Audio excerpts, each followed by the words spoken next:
Right. So we have Inky, Dinky, Binky, Bob, and I don't have enough money to buy you from the DLC, so I'm going to pretend you don't exist.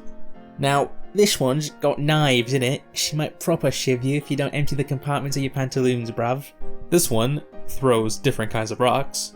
This one took throwing hands a little too literally. And this one is probably the smartest out of all of them because he has a gun.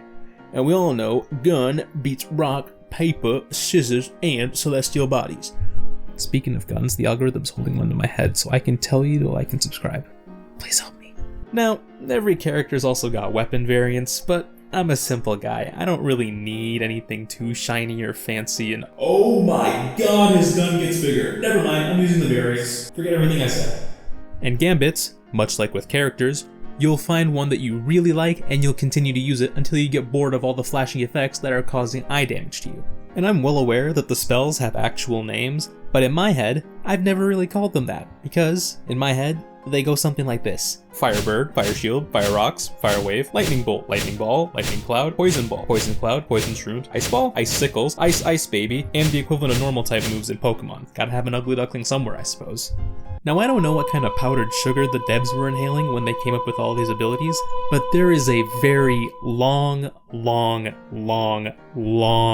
list of abilities that you can choose from. But really, you're just gonna pick the one that has the biggest number and use that one on repeat over and over again. Because let's be honest, flashy lights and big damage makes you happy. And the same thing can be said about bosses. I am not very good with names, so when I see a boss, I don't think of the name that the developers have given them, I think of the name that I've associated with them. For example, there's the pretty one, the one that trained Aang in The Last Airbender, a pop can with a child, and literally me. This is what I'm built like, more or less. But really, core gameplay loop is pretty simple.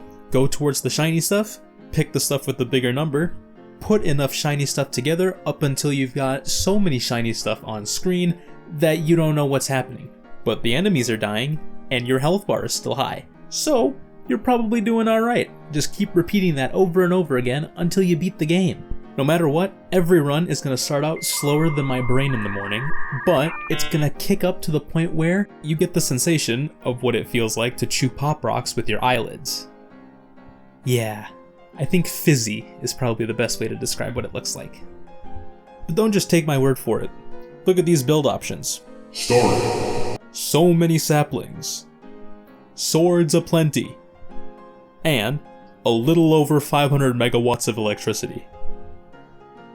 You've also got friends, who I can't ever remember the names of either, and you've got an itinerant peddler, who doesn't talk much, so in my head, he's got a very nice Indian accent. Yes, my friend, very good. We sell all kinds of spells. You can redeem. Yes, you can redeem. There's also these little rainbow-flavored Oompa Loompas that are scattered everywhere that give you tickets that give you the ability to mix and match your character's color scheme in a way that would make Da Vinci cry. Taste the rainbow, and it really tastes like failing art school. Hell yeah. I'm totally a Leo, by the way.